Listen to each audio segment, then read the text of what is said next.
À nous qui voulons créer un monde meilleur. Acceptons donc que ceux avant nous ont fait de leur mieux, qu'encore aujourd'hui, même avec des bonnes intentions, il est trop facile de nuire. Apprendre sur le monde qui nous entoure et surtout sur notre monde intérieur est prioritaire si on veut espérer poser des actions justes. Être un aidant inspirant, c'est une direction qu'on vise ici, en partageant des connaissances et des humains qui nous inspirent. Et pourquoi pas commencer tout ça avec une grande inspiration.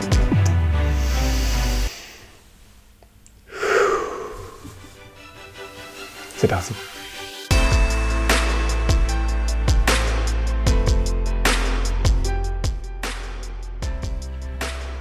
Salut, je vous parle en direct d'un lieu de retraite.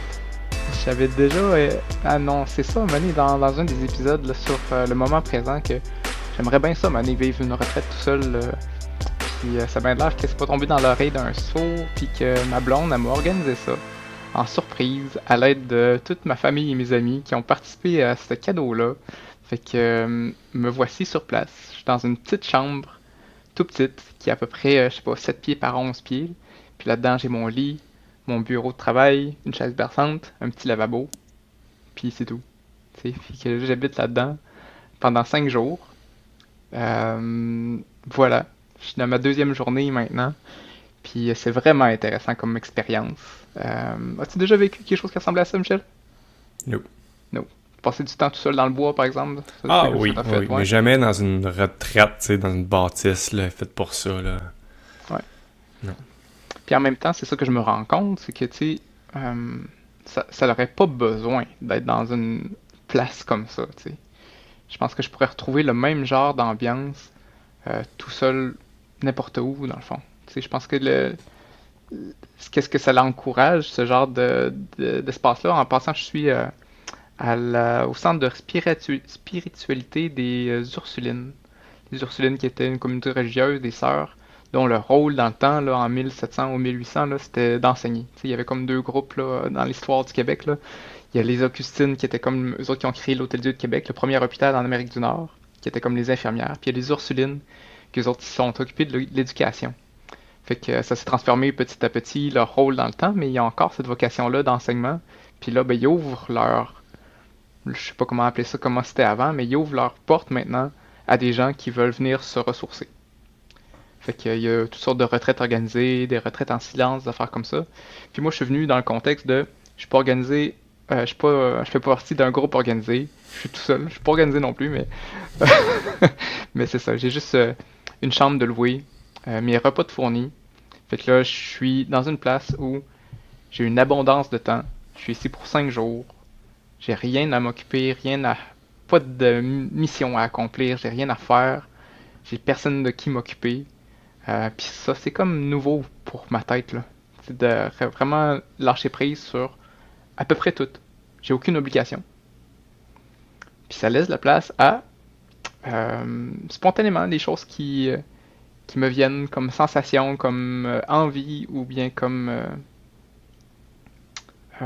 c'est ça. Puis concrètement, comment ça se traduit pour moi, la mise en vie, c'est j'ai envie de justement d'être tout seul, puis de me connecter à ce qui se passe en dedans, pendant qu'il n'y a personne d'autre qui rajoute quelque chose. Puis là, je me retiens depuis 2 jours de pas suivre des formations, parce que j'adore ça, suivre des formations. En même temps, je suis tout le temps des formations. Je suis tout le temps en train d'écouter quelque chose.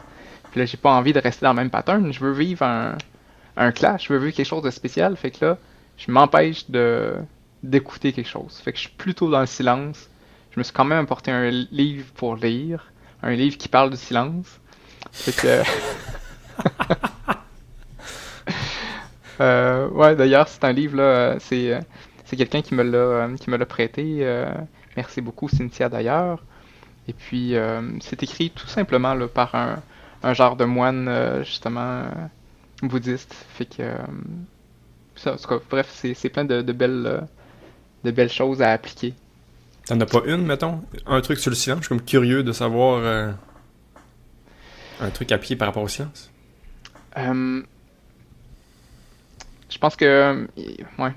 Je pense que la première chose que j'ai envie de dire, c'est que le silence, c'est pas seulement le silence hein, dans le sens de bruit extérieur, mais vraiment le silence mental. Tu sais, on a pour la plupart des gens là, toujours tu sais, des pensées là, qui qui tourne en rond, qui parle sans cesse, sans cesse, sans cesse, et c'est correct. Je pense qu'il faut pas lutter contre ça. Je pense que ça fait partie du fonctionnement du cerveau humain. En même temps, des fois, on est comme vraiment là-dedans, là, on l'amplifie, puis on retourne, puis on y goûte, puis tu sais, c'est comme si on était là, rendu là, accro, obèse à essayer de remâcher là, des informations. Là. Lui, il appelle ça de ruminer, un peu comme des vaches. Là, tu sais, les vaches, comment ils mangent, ils broutent le foin, après ça, il l'avale, il régurgite, il le remâche encore, il le ravale, tu sais, c'est un peu ça. Il dit que on fait un peu ça avec nos pensées, tu sais. Il y a des, Tellement. il y a des pensées qui arrivent, parfait, on les intègre, on y pense, t'sais. On les ramène, on refait la même affaire. Encore, tu sais, là, à un moment donné, c'est ça, on n'a pas besoin d'être des vaches mentales, là. Euh, C'est des bons mots, ça. c'est ça, tu sais, on peut, c'est correct, la pensée va venir, elle est là, mais laisse-la aller. Arrête de t'accrocher à ça, puis d'y revenir, puis de faire par exprès, là, tu sais, pour retourner en rond là-dessus. Puis une des pratiques, là, la plus accessible, là, lui, ce qu'il propose, c'est d'aller marcher en pleine conscience. Fait que, il dit que, tu sais, de s'asseoir puis de rien faire puis de rester dans le silence, justement, il y a des gens pour qui ça fait peur, là. Des fois, c'est comme, hey, laisse-moi pas tout seul avec moi-même, là, je vois pas, qu'est-ce que je vais faire avec ça? Ça va être plate ou bien ça va être angoissant, mais juste de marcher, tu sais, ça c'est accessible à tout le monde. Puis le fait d'être en mouvement avec son corps, puis d'essayer d'être présent à chaque pas, puis d'être resté présent à chaque respiration. Puis il propose des petites paroles, là, genre j'inspire et je sais que j'inspire. J'expire et je sais que j'expire. Tu sais, c'est comme tu es obligé de rester là, là, tu le sais là. Fait que il propose des petits exercices comme ça là, que j'applique là, parce que j'ai une petite place vraiment belle en nature ici autour là, où que je peux aller me pratiquer puis m'entraîner à rester dans le silence mental. Puis ça me fait du J'ai bien. j'ai goût de réagir. J'en dirais que tu viens de me convaincre que tout le monde qui veut commencer à méditer devrait commencer à méditer en marchant. On Hmm. dirait que ça n'a jamais été aussi clair que ça aujourd'hui. Il me semble que ça me paraît l'introduction au newbie de vraiment plus intéressante, vraiment plus accessible, parce que tu as raison, je pense que même moi encore, là, de prendre une position assise, on dirait que c'est pas si interpellant. Mais d'aller marcher, je trouve que marcher en pleine conscience, je trouve ça vraiment plus accessible, voire attrayant. Puis tout le monde peut le faire, tu sais. Puis peut-être que ça va donner au goût de attends, je vais faire une coche de plus, puis est-ce que je suis capable de rester dans le moment présent sans aucun stimuli, sans bouger mon corps? Ça me paraît être un autre level qu'on peut Ah ouais, s'entraîner grâce à la marche avant d'atteindre ça. Pour vraiment, ceux je qui pense. sont intéressés par la méditation aussi. Exact, tu sais, puis le mot méditation, il y a comme une connotation aussi derrière ça, puis dans le fond, pleine conscience aussi, là, tu sais, il y a une partie qui sonne un peu ésotérique là-dedans, mais pour moi, qu'est-ce que ça veut dire? C'est, hey, tu peux-tu juste rester dans le moment présent, tu sais, puis pas partir dans ta tête, pas essayer de penser au passé, pas essayer de dire, ah, qu'est-ce que j'ai souffert de, puis pas de penser au futur, puis de dire, hey, de quoi j'ai peur, puis qu'est-ce qui va arriver, puis comment je pourrais le planifier. Puis c'est correct ces outils-là, mais d'être tout le temps là-dedans, on dirait qu'on passe un petit peu à côté de la vie, là. Tu sais, la vie, là, c'est maintenant. Est-ce que je peux m'entraîner à rester dans le maintenant un petit peu plus longtemps que d'habitude? Puis je le vois vraiment comme un entraînement, puis c'est ça, je te le disais tantôt, là, mais je me trouve vraiment pas bon ces temps-ci. Et c'est ça, c'est sûr que j'ai des idées plein la tête, hein, puis je me rends compte que justement, à cause que j'aime ça, suivre des formations, puis je suis tout le temps en train de, dès que j'ai un moment, essayer de voir qu'est-ce que je pourrais apprendre, ben, on dirait que ça fait des années là, que j'entraîne mon corps à spinner tout le temps. Puis là, je dis, ok, arrête. Mais là, il est encore sur son momentum, là, tu sais, puis il arrête pas, là. Fait que là, c'est ça, je pense que ça va me faire du bien que de ralentir cette machine-là, une petite affaire. Puis là, pour l'instant, je suis à peu près à être capable de rester 10 pas, là, en pleine conscience, là. Puis après ça, là, je me surprends à partir. Puis de le voir un peu comme un jeu, puis de dire, ah, je viens de me voir partir, puis de sourire, puis de dire, ok, ça fait juste 10 pas. On va essayer de recommencer, puis d'en faire 11, voir si je suis capable. Puis, Est-ce que tu en as conscience tout de suite quand tu pars ou ça te prend un certain nombre de pas avant de te rendre compte que tu es parti? ben, c'est ça, je me rends pas compte tout de suite. Sinon, si je me rendais compte tout de suite, je partirais pas, tu sais. Ah ouais, mais Mais, mais ouais, ça me prend un certain temps, puis selon l'intensité de l'idée ou ben là, je peux partir plus longtemps. Puis des fois, je me rends compte, oh, ça fait 5 minutes que je suis parti ailleurs, là. Ouais. Puis c'est ça, mais c'est le fun comme jeu. Puis c'est ça, de pas se taper ses doigts parce que tu réussis pas l'exercice. Je pense que, en fait, le but de l'exercice, c'est de se rendre compte de, hein, c'est pour ça, prendre conscience, là. De se rendre compte de, hey, je suis quelqu'un qui part tout le temps, crime. j'apprends à connaître ça de moi. Mhm. Est-ce que je peux développer autre chose? Est-ce que j'ai envie? Est-ce que ça me fait du bien? Fait que c'est pas comme réussi ou réussi pas, là. Mm. Puis bref, juste ça, ça m'a fait du bien. Si c'était juste de ça, ma retraite, c'est déjà quelque chose de gagnant. D'apprendre à ralentir dans ma tête. Puis j'y vois, je pense, là, en tout cas, j'espère que c'est une des solutions qui va m'amener à moins m'épuiser dans la vie de tous les jours. De me rendre compte que, hey, même si de mon corps, je suis pas tout le temps actif, mon cerveau, lui, il est tout le temps hyper actif. Est-ce que je peux me donner des temps de ralentissement ou de repos, de silence mental Mm. pour qu'il y ait une espèce de régénération, là, de vraiment de, de repos.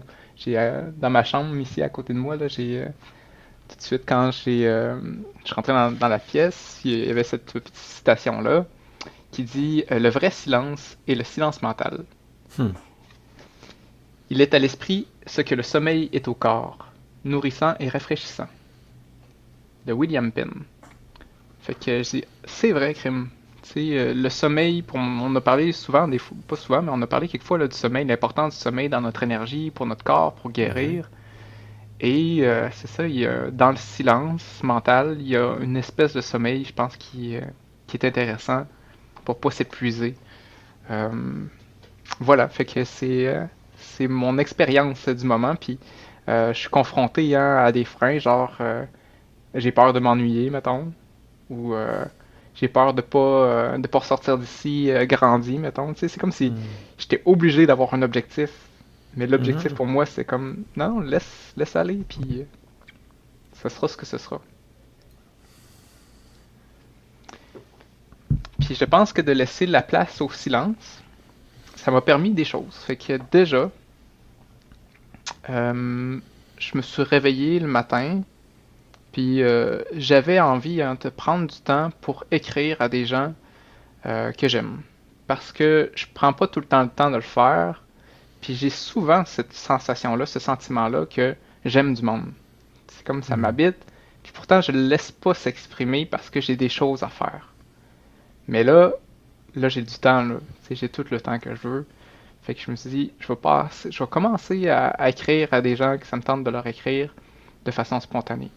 Puis là, je me suis levé hier matin, puis je me suis dit, bon, à qui j'ai envie de dire que je l'aime? Puis la première personne qui m'est venue à l'esprit, c'était Lucas, mon fils de 10 ans. Mm. Puis comme, c'est tellement la première personne à qui je veux dire que je l'aime. Dans le Mm. fond, je pense que c'est la personne la plus importante dans ma vie. Tu sais. Est-ce que j'ai déjà dit ça de même? Je suis pas sûr. Mm.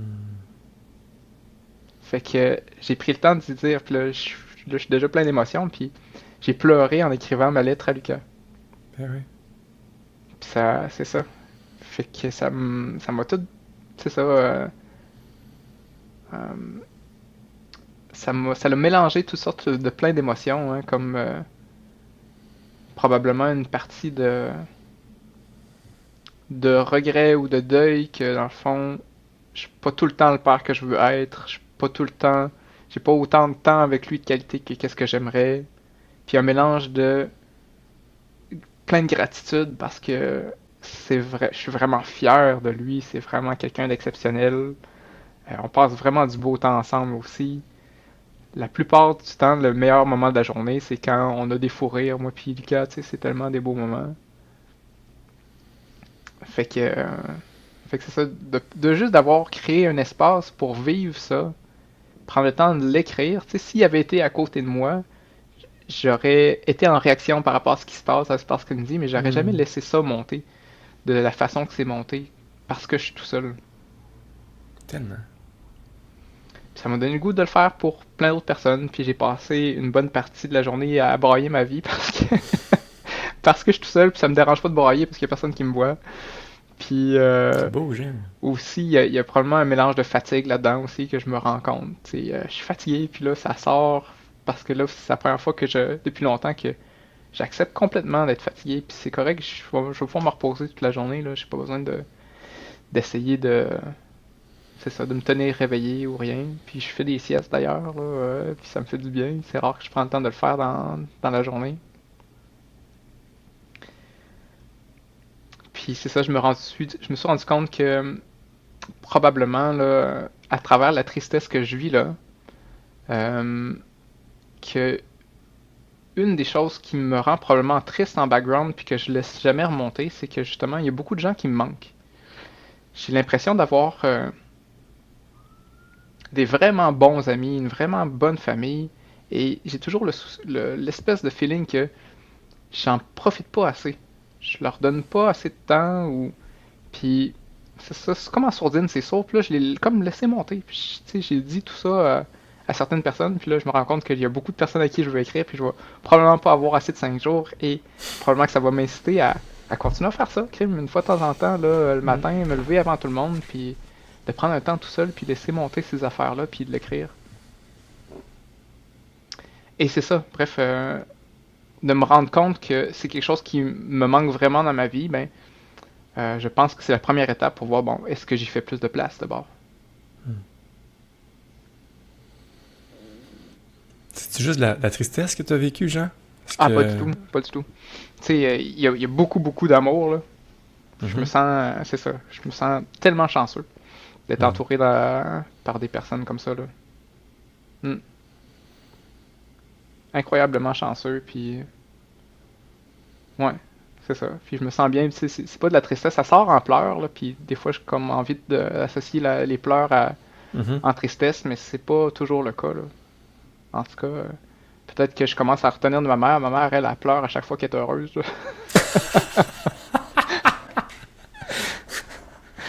Ouais, c'est comme un running gag dans la Ouais, famille, là. Quand on est en c'est famille, puis excellent. on vit un beau moment, là, ma mère, elle pleure un peu, puis c'est drôle. Mhm. Je trouve ça beau de t'entendre que tu as pleuré beaucoup, Jean. Je t'ai pas reconnu pour ça, je t'ai vraiment vu pleurer en vrai dans toute ma vie. Puis de dire que tu as passé une journée. D'habitude, quand c'est très court et spontané, là, les peu de fois que je t'ai senti émotif, je trouve ça nouveau, et beau et surprenant de t'entendre. Ouais, puis c'est ça, j'ai envie de te le partager après ça différemment parce que je savais que je voulais faire ça. Je voulais écrire plus parce que c'est une des choses que j'aimerais avoir plus de temps pour. Là. Fait que là, tant Mhm. qu'avoir du temps, là, je voulais écrire plus. Puis, c'est que ça, je vous l'ai dit, hein, j'ai comme l'idée d'écrire un livre, puis je l'écris par petits bouts. Puis là, j'aimerais ça, essayer de donner une espèce de cohérence à ça. Puis finalement, peut-être que ça se passera pas parce que là, j'aime beaucoup la vibe de juste écrire les choses qui viennent spontanément à moi. Fait que j'ai envie de te lire un petit bout de ce que j'ai écrit. Tu sais, il n'y a rien d'officiel, c'est ça. C'est un premier jet de quelque chose, mais c'est pas grave. J'ai envie de le partager quand même. Ça sera peut-être pas partie de mon livre en passant, tout ce que je vais dire là. T'écris-tu sur ton iPad? Ouais, Ça va-tu bien? ouais, ben, j'ai acheté un clavier Ah, ok. extérieur pour que ça aille bien. Parce que j'aime beaucoup écrire papier, puis en même temps, j'écris vraiment pas bien, puis c'est pas pratique, dans le fond, pour relire ou pour coller des morceaux ensemble pour écrire un livre, là, tu sais, ça a besoin d'être tapé, puis dans le fond, je pense que c'est une question d'habitude. Mhm. Fait que je fais une petite mise en contexte. Le bout de livre que j'étais en train d'écrire, c'est que je veux que le personnage que je vais écrire probablement au jeu, parce que c'est probablement ma façon d'exprimer qu'est-ce que je ressens, mais je veux que les gens puissent se reconnecter à ça. C'est quelqu'un qu'il faut qu'il devienne roi. Le roi de son royaume, c'est l'image du royaume intérieur, là. C'est la partie qu'on contrôle là-dedans, puis qu'on patauge là-dedans, mais c'est comme ta responsabilité. Puis ça ne tente pas de devenir roi. Un roi, ça sonne comme... Voyons, ça, c'est pas le fun comme vie, un roi, tu sais, soit on l'associe à comme, là, c'est l'abus de pouvoir, là, tu sais, puis je domine le monde, ou bien vivre dans le luxe, puis pendant que les autres crèvent de faim, là, tu sais, c'est comme l'inégalité. Mais, dans le fond, t'as pas le choix. Parce que si tu l'es pas roi de ton propre royaume, ben, ça veut dire que tout ce qui se passe, tu vas te laisser mener par les événements extérieurs. Puis c'est correct de vivre ta vie comme ça, mais pour moi, à un moment donné, ça va être comme, non, tu sais, je veux pas juste faire ce que les autres me disent de faire. À un moment donné, il faut que tu te rendes compte que si jamais t'es pas heureux ou si jamais ça se passe pas bien, mais t'as une grande partie de responsabilité là-dedans. Et t'es clairement pas c'est pas de ta faute, hein, tout ce qui se passe dans ton royaume intérieur. On a plein de blessures du passé, on a plein de choses héréditaires qui viennent de nos ancêtres, là. Mais t'es quand même responsable, même si c'est pas de ta faute. C'est à toi. Fait que y a des bouts qui se passent, t'aimes pas ça, t'as envie de dire, hey non, je suis juste une victime là-dedans, puis peut-être que c'est vrai. En même temps, c'est toi là qu'il faut qu'il s'en occupe. Ça se passe à l'intérieur de toi. Fait qu'il faut que tu prennes responsabilité, il faut que tu montes sur le trône, puis tu dises, ok, voici ce qui se passe dans le royaume. À cette heure, je décide quoi. Ça va être quoi les règles que je me donne? Comment je vais gérer ça, la situation? Donc, dans le livre, voici, le personnage doit passer à travers certaines épreuves avant de pouvoir porter la couronne. Puis là, l'épreuve, c'est d'aller voyager dans la grotte. Pour devenir roi, il faut accomplir le rituel de la grotte. La grotte, c'est un lieu sombre, hanté. Les enfants jouent parfois à son entrée, puis les plus courageux osent même parfois y entrer, mais ils ressortent après quelques minutes d'un pas proche de la course pour respirer de l'air frais de l'extérieur. Mais nous, il va falloir s'y installer pendant 5 jours, comme mon 5 jours de retraite. Ceux qui osent pas habiter les ténèbres porteront jamais la couronne. La lumière elle-même ne s'y aventure pas plus de 15 mètres. 15 mètres après lesquels je traverse un voile de noirceur puis d'humidité. Un voile qui colle à la peau. C'est un voile qui ne sert pas seulement de séparation entre deux endroits, mais c'est comme un manteau à porter. C'est le code vestimentaire obligatoire dans ce lieu maudit. La lourdeur de son tissu me pèse sur les épaules puis comprime ma cage thoracique, rendant chaque respiration laborieuse et chaque enjambée lourde et rigide. Moi, dans ma vie, dans ma formation de paramédic, on avait fait l'expérience de c'était quoi nager pendant que tu étais tout habillé, pour comprendre si jamais on a besoin de secourir quelqu'un, dans quel état lui il se sent, là, mettons que quelqu'un tombe dans l'eau. Mais si nous autres aussi on décide de sauter, ça fait une grosse différence là, d'enlever son linge ou de sauter tout habillé là, pour essayer de secourir quelqu'un. Fait que là, il fallait faire un aller-retour de piscine intérieure, là, peut-être un 25 mètres aller, 25 mètres à revenir. Puis moi, ben, j'avais envie de jouer le jeu, hein, fait que je me suis mis un gros chandail là, long, là, épais. Puis en pantalon long aussi. Puis c'est ça, là, on était parti à l'eau, je nageais, là, ça allait bien, j'étais quand même pas si pire en forme dans le temps. Je réussis à faire le premier aller, je commence à être essoufflé. Puis là, je reviens, puis là, je commence à vraiment rusher. Puis là, tu sais, il y a une partie qui était comme la piscine, à un moment donné, elle devient plus creuse, plus toucher dans le fond. Puis j'ai eu le goût, là, plein de fois, de dire, OK, non, sérieux, là, je touche le fond, là, puis je reprends mon souffle, là, mais il y a une partie à moi, mon parti guerrier, là, qui a envie d'aller jusqu'au bout, là, c'est non, je tiens bon, puis là, je tiens bon, puis je tiens bon. Pouf, là, j'ai réussi, super fier de moi, c'est cool, j'ai réussi, puis j'ai vu que c'était tough, puis en même temps, je suis hot. Puis là, je sors de l'eau. Puis là, en sortant de l'eau, je me sens lourd. T'sais, parce que ça fait ça, tu rentres dans l'eau pendant un bout, là, on sort de l'eau, puis là, la gravité, elle nous pèse dessus, mais là, en plus, avec les vêtements là, imbibés d'eau, là, ouf! Puis on dirait qu'en sortant, là, c'est comme si le tissu, là, c'est comme refermé sur moi. C'est comme c'est comme si j'étais emballé sous vide, là. Ça avait comme, tout collé, là. Puis là, je me sentais pas bien. Puis là, j'ai de la misère à respirer un peu. Ok, il faut que j'enlève ça. Fait que là, j'enlève mon chandail comme à moitié, mais il est collé sur moi. Fait que là, j'ai la tête dans le chandail, puis je me rends compte que je suis pogné là. Puis là, j'ai chaud. Puis là, je respire mon air dans le chandail. Puis là, j'ai vécu un moment de panique, là. T'sais. C'est là, ok. Là, je tire plus fort. Puis là, je tire plus fort, mais là, mes bras sont fatigués, là. Je viens juste de nager, là. T'sais. Fait que là, puis je force, puis là, plus je force, plus je panique. Puis plus ça fonctionne pas. Fait que là, ok. Fait que là, une chance que c'est pas mon premier level de guerrier, tu sais, c'est pas le premier inconfort physique que je suis à cause de mon entraînement dans les arts martiaux, puis je suis habitué de retenir mon souffle, mettons, c'est des choses que je me donne le défi souvent de faire. Puis là, j'ai pris quelques secondes, ok, relax, respire l'air que tu peux respirer, parfait, on va y aller petit bout par petit bout, là, tu sais, fait que là, ok, bouge un peu le bras, dégage une main tranquillement, créer un petit appel d'air dans le bas du chandail justement pour que ça puisse glisser mieux. Puis après ça, je finis par me sortir de là. Fait que quand je m'imagine mon personnage porter le manteau des ténèbres quand il rentre dans la grotte, je m'imagine cette sensation-là, tu sais, où tout est lourd. Puis d'habiter dans la noirceur intérieure, c'est un peu ça aussi. C'est des places où on veut pas aller, là.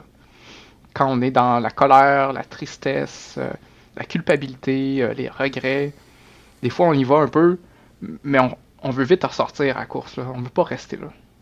Mais c'est un peu ça le rituel que je propose, c'est hey, si tu veux vraiment owner la place, là, si tu veux devenir le responsable, le roi de ton royaume, il faut que tu sois le roi de toutes les parties du royaume. Tu peux pas juste habiter là, dans ta tour là, de cristal, là, puis laisser le reste là, s'occuper tout seul. Là. Fait que c'est pour ça que le symbole pour moi de la grotte, c'est ça, dit va-t'en habiter là, puis reste là-dedans. Puis ça sera pas confortable. Puis tu vas avancer à tâtons là-dedans parce que c'est une partie comme qui est plus inexplorée pour la plupart d'entre nous. Là. Puis tu vas avancer dans le noir, tu n'auras pas de repères. Donc, c'est ça. Fait que mon personnage, je continue, riche de l'expérience que je viens de te raconter, ben, au moins il est capable de garder son calme, malgré l'oppressante sensation du manteau des ténèbres. Et il parvint à rester en mouvement, un pied devant l'autre, à petits pas, de peur de se cogner le nez contre un obstacle invisible. Parce que le noir a un effet immédiat sur notre cerveau. Notre imagination, elle se dépêche de combler le vide de ce qu'on peut percevoir. On est à l'aise dans le noirceur seulement quand on est dans un endroit qu'on est familier avec, qu'on sait les choses sont placées. Dans notre chambre, par exemple. On peut bien se reposer parce que même si je le vois pas, je sais qu'est-ce qu'il y a. Mais quand on avance dans un endroit inconnu, là, le cerveau il use de son imagination pour combler le vide. Fait qu'avancer dans le noir, c'est un acte effrayant. Chaque parcelle de noir, notre cerveau le remplace par un obstacle, une bête sauvage, un trou. Puis si devant moi se tenait un ours endormi, puis par malheur je botte le museau. Et s'il y avait devant moi une falaise profonde, cette simple pensée-là me donne le vertige. Et si devant moi se trouvait la mort, mon corps se fige. Pourquoi je continuerais si devant moi se tient la mort? Il n'y a aucune réponse. Je suis tout seul, je suis dans la grotte, c'est le silence total.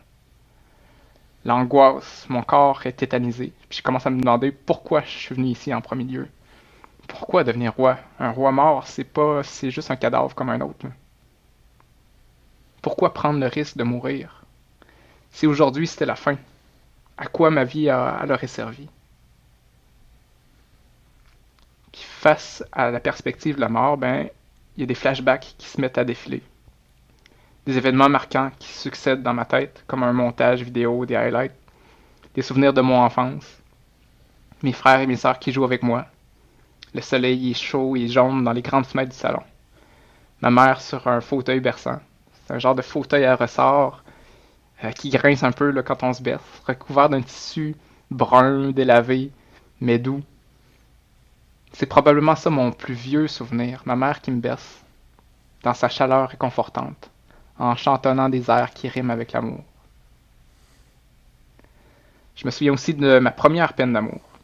C'est la fin du primaire, ma blonde m'annonce au téléphone qu'elle casse avec moi. Je me souviens de la douleur cuisante dans mon cœur qui se casse lui aussi à cette nouvelle, que j'appréhendais pas du tout. La vie me sapait une de mes plus grandes convictions, que l'amour c'était pas parfait, qu'il suffisait pas juste d'aimer. Je me remémore aussi ma 6e année du primaire, donc c'est la même époque. On avait déjà eu un cours sur la mort. À cet âge-là, il y a juste quelques-uns d'entre nous dans la classe qui avaient pu contempler la mort d'un grand-père là, ou d'un arrière-grand-père, grand-parent. La mort, c'était quelque chose de presque surréel. Il y avait un concept de paradis qui était encore dans la trame de fond, dans notre culture, dans la religion. Puis ça apaisait comme à moitié un peu la possible angoisse là, de ce que c'était peut-être la mort. L'idée que la mort, c'était peut-être la fin de tout. On savait tous qu'on pouvait mourir, mais parce qu'on l'entendait dans les nouvelles, on l'entendait dans les livres, on le voyait dans les films. Mais c'était difficile d'imaginer notre propre mort. C'est pourtant qu'est-ce que ma prof, Madame Labbé, nous avait posé comme question. Si vous pouviez choisir de quelle façon on voudrait que ça se produise, la mort. La réponse la plus populaire, ça a été comme durant mon sommeil, comme ça on souffre pas. Il y a même des gens qui ajoutaient comme entourer des personnes que j'aime, parce que ça apaise encore un peu plus l'image, le brutal de c'est quoi la fin de la vie. Là. Mais de mon côté, ce qui faisait le plus de sens, c'était de mourir en martyr. C'était de mourir en sauvant quelqu'un, ou pour le bien d'une cause. Si je devais choisir comment je mourrais, ben que ce soit un héros. Puis la voix de l'enfant que j'étais à ce moment-là, c'est ça qui me sortit mon personnage de sa torpeur. Si j'ai à mourir ici, au moins que ce soit un héros. Tout ce qu'il me faut pour affronter la mort, c'est une cause à servir. C'est quelque chose de plus grand que moi. Qu'est-ce qui vaut la peine qu'on meure pour elle?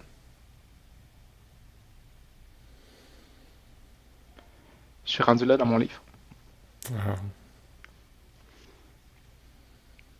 Puis, c'est probablement ce genre de réflexion-là qui est pour moi la réponse, hein, une des réponses en tout cas, là, c'est s'il y a des gens pour qui je mourrais, là, comme tantôt je te disais, mon fils, let's go, là, s'il faut que je donne ma vie pour quelqu'un, je vais le faire. Même pas d'hésitation. Parce qu'il y a toute la vie devant lui, puis c'est tellement quelqu'un c'est ça, qui vaut la peine d'être sauvé. Fait que, puis je pense que j'en ai plusieurs autres causes pour lesquelles j'accepterais de mourir, dans le fond. Puis je pense que c'est bien de le savoir. C'est bien de se poser la question. Puis c'est drôle, hein, c'est la mort, hein, ça a ce pouvoir-là de transformation. Là. En tout cas, pour moi, à chaque fois qu'il y a eu j'ai eu des aperçus de la mort, là, ça provoque des grandes réflexions là, qui peuvent toutes chambouler là, notre conception de la vie. Puis c'est ça, moi tout seul dans un espace qui est un peu religieux, là, dans le monastère des Ursulines, là, ça me fait penser à ça parce que souvent là, dans les rituels de la mort, là, il y a la messe, il y a le salon, puis peut-être que je suis entouré de ce genre d'énergie-là, mais je le vois pas d'une façon négative, mais au contraire, je le vois vraiment comme une transformation à vivre.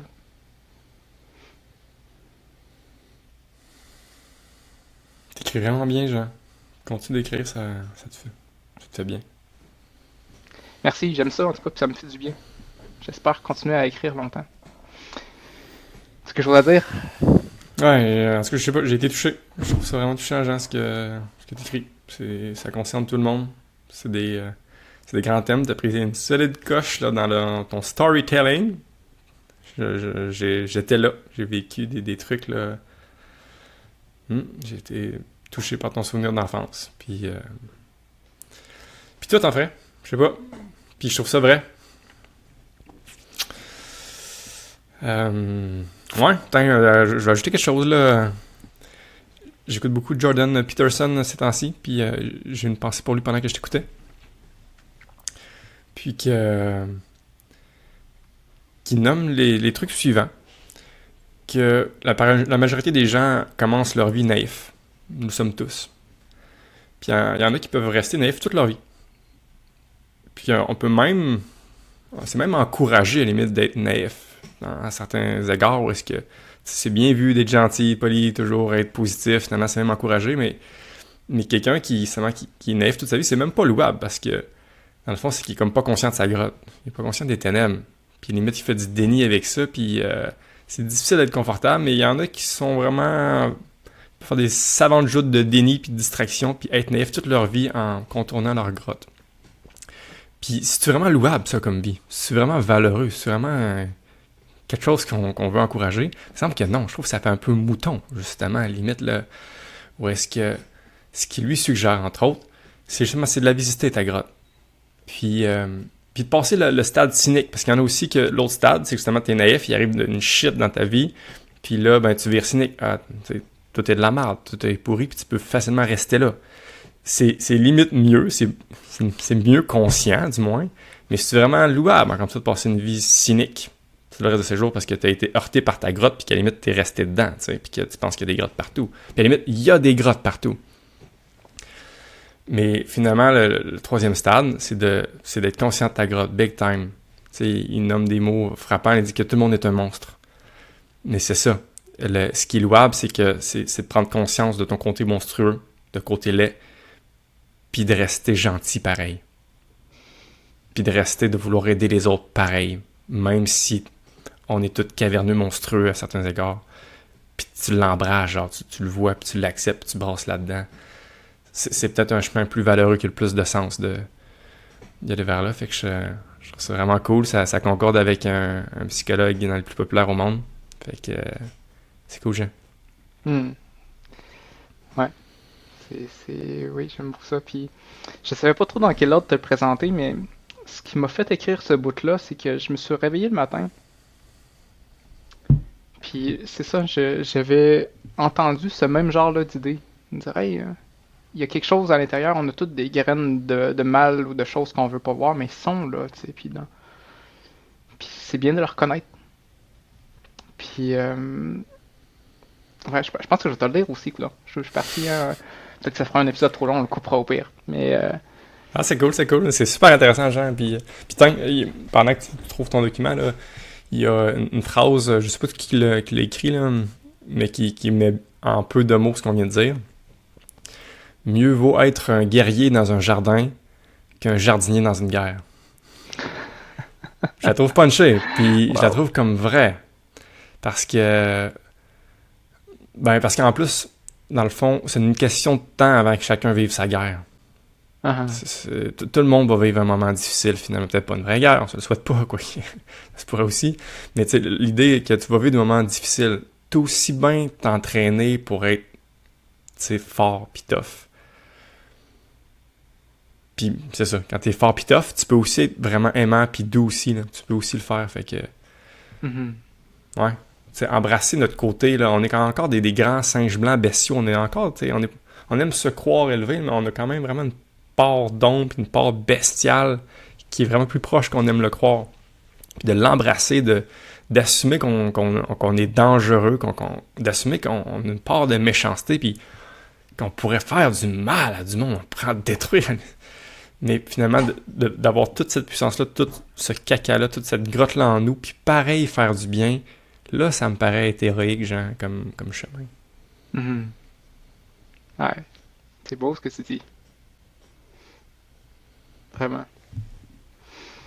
Fait que c'est ça, je te lis qu'est-ce que j'ai écrit ce matin-là. Puis c'est pour ça qu'après ça, j'ai écrit un bout sur le roi de mon livre, parce que en le relisant après ça, j'étais comme, hey, ça c'est le roi qui parle, là. Parce que c'est comme une déclaration, plus que en tout cas, bref, d'un texte comment je me sens. Mais voilà, je te la lis. Ma partie sombre. Tous ces mots que je n'arrive pas à exprimer. Tout le flot des émotions qui se butent derrière le barrage de mon esprit. Je vous ouvre la voie. Je vous libère. Vous avez le droit d'être et de vous exprimer. Que je le veuille ou non, vous existez. Vous devez prendre votre place et sortir de l'ombre. Vous êtes une partie importante de qui je suis, et sans vous, je reste incomplet. Parfois, je résisterai à votre passage, parfois j'aurai peur de vous. Mais ce n'est pas parce que je vous aime pas. C'est simplement que je me suis fait une image de moi-même, construite à l'aide de bouts de métal qui miroitent ce que je crois que les autres attendent de moi. Et cette image est une armure qui me colle à la peau et qui filtre, qui laisse passer seulement ce qui lui correspond. Mon armure métallique, polie par le temps, brille sous le soleil, et j'espère que chaque personne qui me voit puisse retrouver dans le reflet de mes écailles leur propre sourire émerveillé.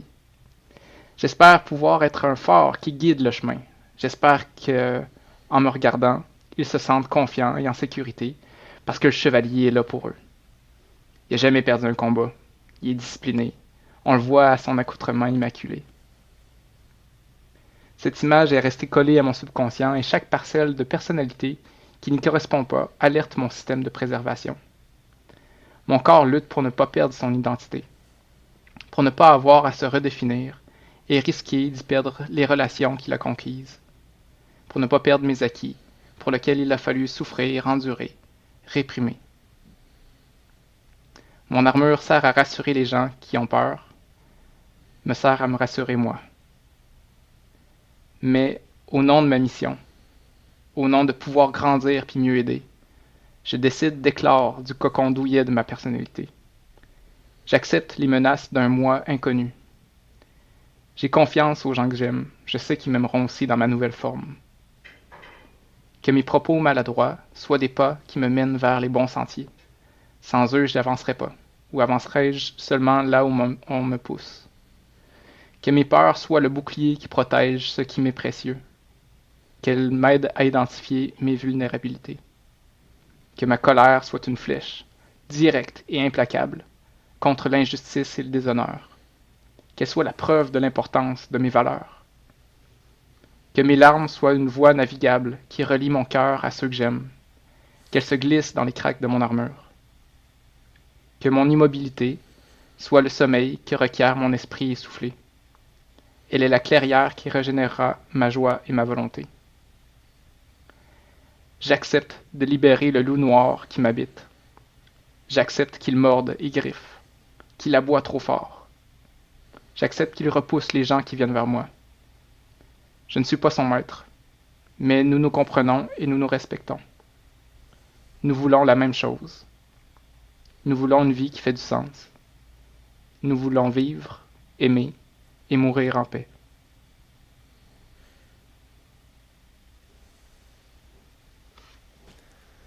Ben, touchant tout ça, Jean. C'est ce que j'ai dit, mais en bien mieux, puis touchant.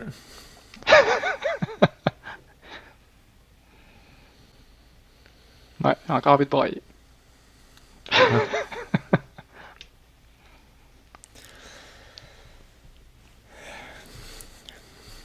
Je le sens, mon Jean, je suis encore un peu touché.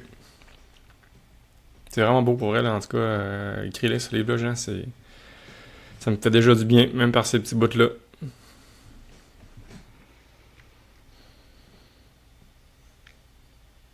Juste ça en soi, c'est comme des. C'est même intéressant. C'est des petits extraits qui font déjà du bien, Jean. Mhm. En tout cas, qui m'ont fait du bien. Ouais. Puis peut-être que c'est ça la forme que ça va prendre. Hein. Ce sera des petits bouts, puis un jour, si jamais ça forme un tout, tant mieux. Puis en attendant, en tout cas, ça me fait du bien de l'exprimer. Puis je pense que c'est pas juste ça me fait du bien, on dirait que c'est quasiment un besoin que je ressens de plus en plus, puis que quand je le fais pas, il y a comme une pression qui monte à l'intérieur de moi, puis là j'ai des idées, puis des choses à dire, puis je les dis pas, puis là, à un moment donné, je deviens pas bien. Puis là, je le sens là, que ça me fait du bien. Sauf que, c'est ça, ça demande du temps.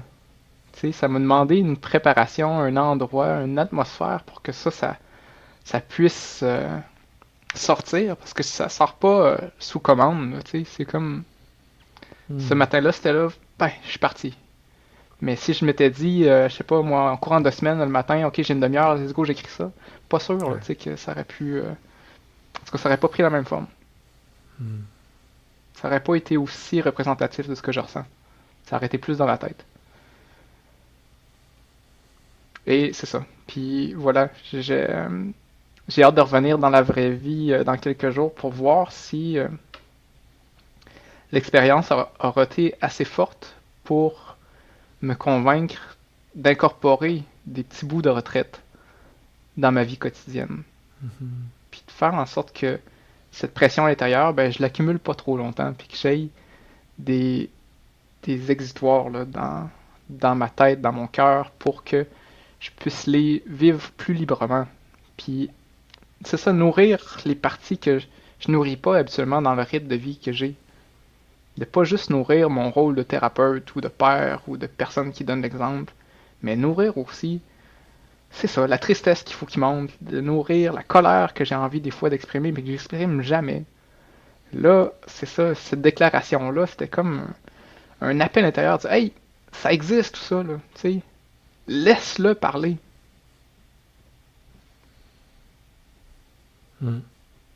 Laisse mourir le bon gars, Jean. Hmm. Ouais.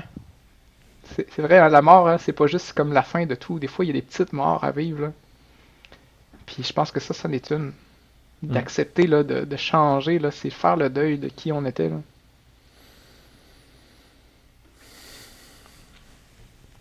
Hey, je me mets à la place de ceux qui nous écoutent, là. En tout cas, s'ils sont aussi, je sais pas trop, brassés que moi, là. Quel message que tu dois leur dire à ça? Quelle action aussi, on aime ça, faire atterrir ça? Qu'est-ce que tu suggères? Tu t'ouvrais une belle piste d'amener des petits moments de retraite dans la vie quotidienne. Est-ce que tu as une idée ou tu as une autre piste pour... sans faire du déni, hein, je pense que si tout le monde a été touché à ça, ben, je pense que c'est un beau drapeau qui lève pour dire vous aussi peut-être prendre ce temps-là. Puis en fait, c'est ça, tu me donnes le goût. Moi, je pense que je vais me prendre un petit temps bientôt.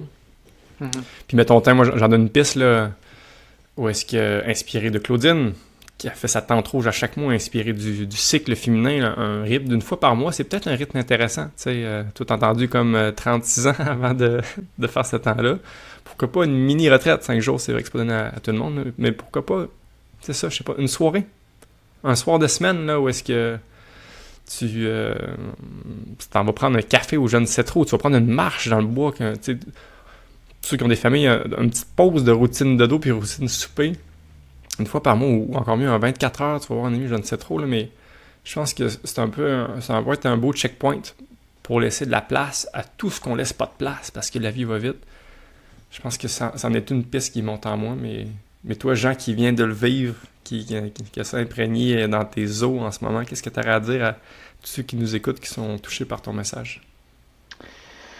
Oui, c'est ça. Clairement, je pense que pour atteindre le silence mental, là, ça prend du temps.